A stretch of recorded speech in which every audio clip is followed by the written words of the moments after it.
Hi, good evening with all our friends and supporters out there. I'm Mayor Weinstein. I'm joined with Middle East expert Meir Jolovitz. And what we're going to be doing is talking about, primarily, we're going to be talking about President Donald Trump, his comments for Iran. Will President Trump defeat Iran? That's the big question. That's what everybody is wondering right now. It's for Iran. But just the first interesting bit of information that I want to get across right from the start. And it's a whole subject, Iran. We have all kinds of podcasters talking about it. We have all kinds of diplomats out of Israel talking about it. Yes, it's going to be a great deal. No, it's going to be a horrible deal. We're going to be discussing that. But first, Canada just announced that they're in a recession. And it's interesting because the government of Canada, the Liberal government of Canada, has adopted, especially since October 7th, 2023, an anti-Israel position, always slamming Israel. As recent as the Hamas supporters that were on that flotilla that were arrested in Israel, the government of Canada condemned Israel for arresting them. They recalled the Israeli ambassador to Canada for consultations. We want to know what was going on. And the Israeli ambassador to Canada said, by the way, did you see this video? What happened to your dear flotilla supporters that were in the airport in Spain as the Spanish police beat the daylights out of them? Did you see that? And it wasn't just in Spain. It was other countries as well. And I understand that they're also having a very difficult time in Libya. In Libya, they can't have any free passage or anything. But it does say, I'll bless them that bless thee, and I'll curse them that curse thee. That's in the Torah. That's in the Bible. And every single Christian understands that. And that's why there's a lot of Christians who support Israel. But the economy in Israel, in spite of the war, in spite of the challenges that Israel faces, the economy in Israel is booming. It's through the roof. Meir, what do you think about that? Make that comparison. Look what's going on with the economy in Canada. Look what's going on in the economy in Israel under unbelievable stress of war and sacrifice. You would expect it would be going down. It's not. And the shekel is one of the hottest currencies in the entire world. Right. There's a tragic fact about modern life in Israel. Israel's been surrounded by enemies, barbarians. When I've often described on the radio show that I do that we have in the Middle East a clash between the civilized and the savage, it's exactly what we have. If one could just imagine that over the last several decades, Israel's 78 years of existence as a modern Jewish state, if Israel didn't have to spend the monies, the energy, the treasure, the effort in defending itself just for its right to exist, imagine how much more accomplished Israel would be. And yet the world is not forgiving. I've said sarcastically, but there's a certain measure of, there's a lot of truth to it. I had the radio show this afternoon and last week as well, in which I mentioned it's remarkable that Israel, if you look just at the medical field, what Israel has contributed just as far as the medical field in serving and saving humanity, the remarkable inventions, creations that they've, and juxtaposed to that, you have a population of hostile enemies whose only advancement in science is that they're trying to develop a more sophisticated suicide bomb belt. Yeah. And yet, the world, Europe, the United Nations, is actually empathetic not to the former, but to the latter. Mhm. My father, who I've mentioned before, was a Holocaust survivor, having survived 13 camps, spoke about the injustices of our world when I was a very, very young boy. And I have never forgotten that he told me, he said that there is no measure of justice to be found for the Jew in this world. And if you think it's going to come around, you'll be very, very disappointed. Well, decades later, with each passing week, I understand how right my father was. There is no fair measure of justice for the Jew in this world. And we need to stop expecting it. We need to stop, as Psalm 146:3 says, we need to stop placing our trust in our fate in the hands of princes. Princes of other country are not going to save us. We alone can do it.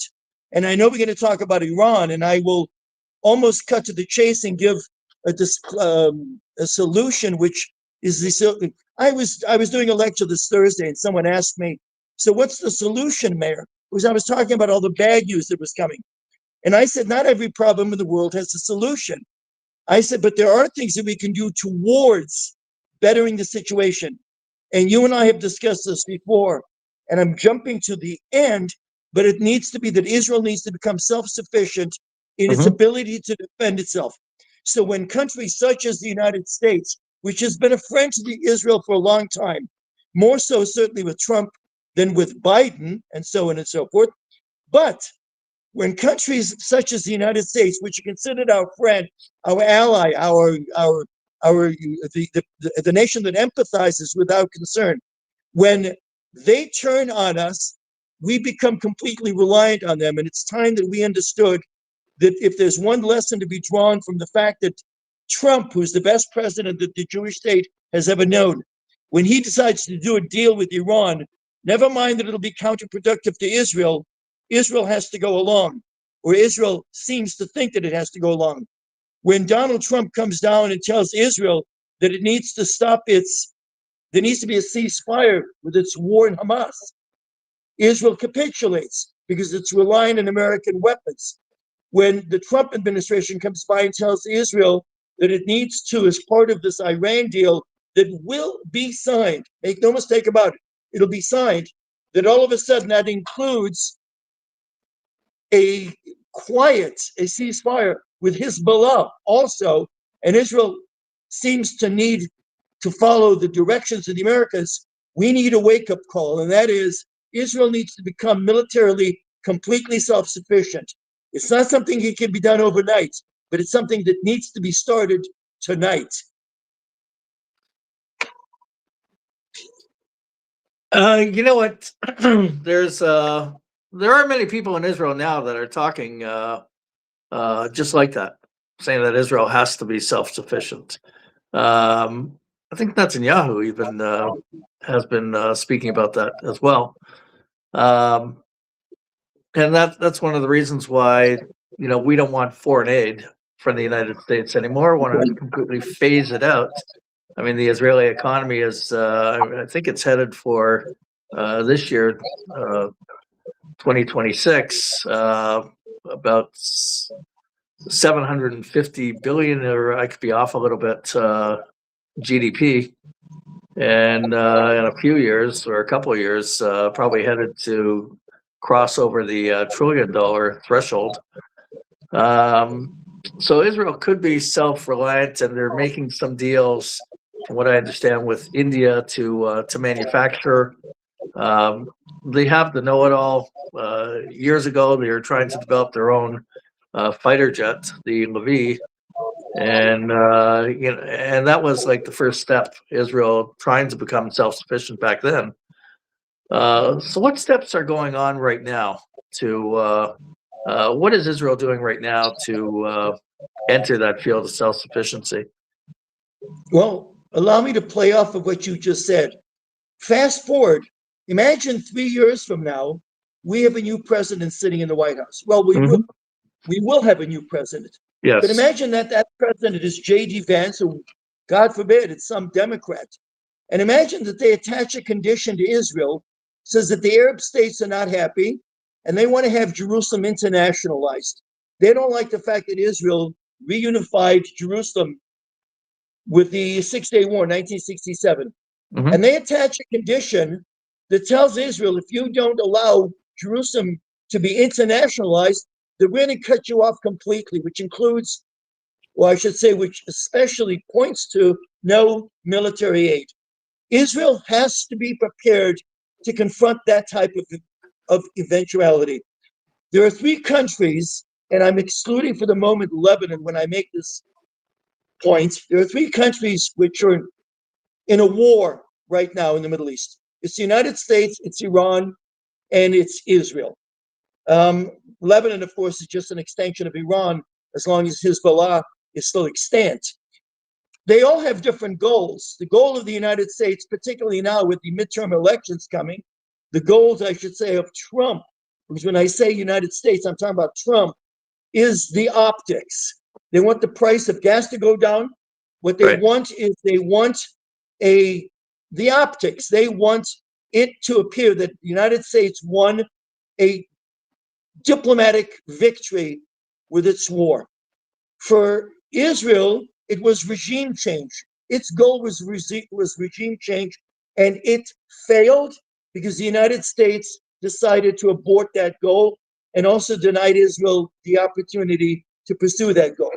And for the Iranians, there's only one goal. We spoke about this before, and that goal is to survive. So the optics, there's no guarantee that the optics are going to look good for Trump on November 3rd when we have midterm elections in America. There's certainly no guarantee that Israel is going to see a regime change, which it needs, but there's an absolute guarantee that if the deal is signed, and it appears that it will be signed, that Iran will be the only one of the three that actually accomplished its goal. It will have survived. 3 years from now, there'll be a new president sitting in the United States in the Oval Office, and the Iranians will look and say, "We survived. He's no longer here. We defeated the United States." Mhm. And it all goes back to what you and I have spoken about before, which is this notion, this perverted notion that somehow a ceasefire is a good thing. And permit me just a couple of minutes to review that and show what a terrible disaster the ceasefire is. First of all, we all understand that anytime you have democracy at war with a despot or a dictatorship, the democracy has to answer to its constituents, to its voters. The despot or the dictatorship doesn't have to. They don't care. Iran doesn't care what it looks like. They just want to survive. Trump cares very much what it looks like. So what he's done is he's actually going to take a military victory. He and Israel decided military victory, and it will have been morphed into a political defeat. There's no question about it. And if one goes back and just looks at the history of the conflict that involved Israel and its northern border, we're talking about the war in Lebanon, the second war in Lebanon in 2006. There was a United Nations Security Council resolution which was signed on August 11th of 2006. It was UN Security Resolution 1701. It basically said that there would be peace between them. Hezbollah would put down its weapons. Israel will withdraw from the areas that they occupied in southern Lebanon up to the Litani River. There would be the buffer zone and there'd be peace. Well, how did that age? But the thing is, there was a series of other agreements that were made, all which were characterized by ceasefire. And ceasefire after ceasefire absolutely failed. In fact, if we go back less than a year, in June, it was the United States on June 21st and June 22nd, during a 37-hour period, actually engaged in a war against Iran, attacked the nuclear installations, and all of a sudden, Trump told Israel to end its 12-day war with Iran, which, if it was allowed to go on for another week or two, maximum 3, there would have been a regime change in Iran. And instead, we had a ceasefire. Well, how did that age? How did that play out? On November 27th of 2024, the United States compelled, at the time, Trump had already won the election, but he was not yet president, and Israel was told to have a ceasefire with Hezbollah. How did that work out? In 2025, there was a ceasefire that Israel was compelled to have with its Arab enemies.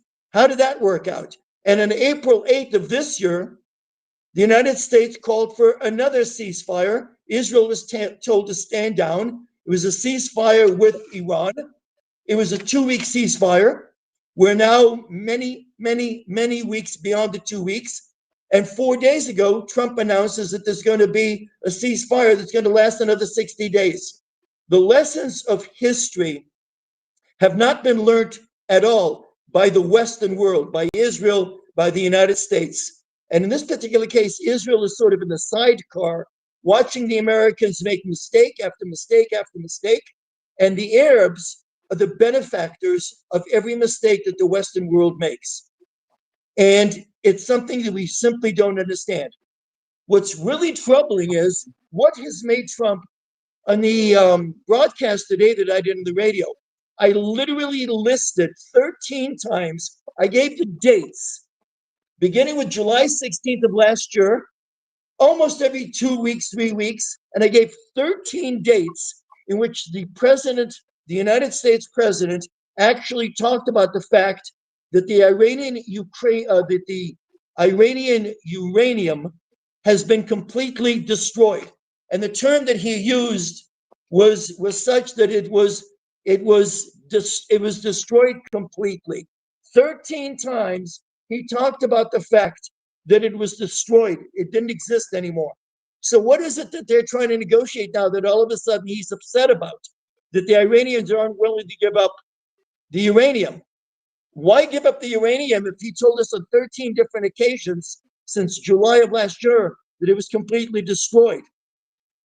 And the answer is because he made a mistake then. He didn't know what he was talking about. We learned the hard way that they still have it. And the question needs to be asked is he making a mistake again now? And the answer is yes. One last sentence about this. Why is he all of a sudden having a change of heart? He's having a change of heart, as he has on a couple of occasions. He's having a change of heart because if you go back to Gaza, it was Qatar, Egypt, and Turkey that told Trump, you need to compel Israel to do a ceasefire. When you go back now to the north, Iran and Hezbollah, it was Qatar that told the United States that you need to pressure Israel to stop.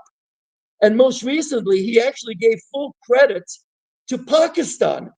That Pakistan, a nation which 2 weeks before the February 28th war began, this time, actually told the Iranians that if the United States or Israel attacks, that they will supply them with the necessary nuclear goods. Now Pakistan, a nation which doesn't recognize Israel's right to exist, a nation whose top 3 leaders have actually called for the destruction of the state of Israel, they call up Trump. He applauds their efforts to broker peace, and he surrenders to them at the expense of Israel, which brings us back full circle to what you asked me. Israel needs to become self-sufficient in the military sense. In the economic sense, it is already way beyond self-sufficient. What Israel needs to do is come around and understand that the only one that's going to take care of Israeli business is Israel. In 1976, Israel was receiving $2.61 billion from the United States. 1976, $2.61 billion, which included economic and military aid. At the time, Israel's GDP was $12.3 billion. So one could argue that it was a significant number. Today, Israel receives $3.8 billion from the United States, no economic aid, only military aid. It has to be spent in America to bolster the military industrial complex, whatever. But the worst part of this is Israel, as you mentioned, Israel's GDP is approaching $700 million. And we're told that by the end of the 2026 year, It could be 710 billion and moving north. So whereas American aid to Israel in 1976, just by way of comparison, was significant, today it is insignificant. Israel needs to cut its connection to America in this sense. They will remain loyal allies, but Israel needs to buy the military equipment no different than other nations do. We don't need any handouts, because the moment that you have handouts, you have the situation that you have between a prostitute and a pimp. The only reason that the prostitute has a pimp is because she needs the pimp to protect her. Israel needs to break away from that insanity. There it is. 2 points I want to bring up. When you mention the issue of regime change in Iran, there was a time that we were talking about it, and I had Martin Sherman on the podcast maybe a month ago or a month and a half ago, something like that. And he was talking about bringing in people to fight against the regime, notably the Kurds. Right. And apparently, according to reports, is that there was an attempt, but then Turkey put a lot of pressure on President Trump and said, drop the idea of the Kurds. So therefore, you didn't have the Kurds rising up against the Iranian regime. That's one point. Exactly right. Second point, with Israel fighting Iran. The Iranian regime, or the IRGC, or, shot down some American fighter jets.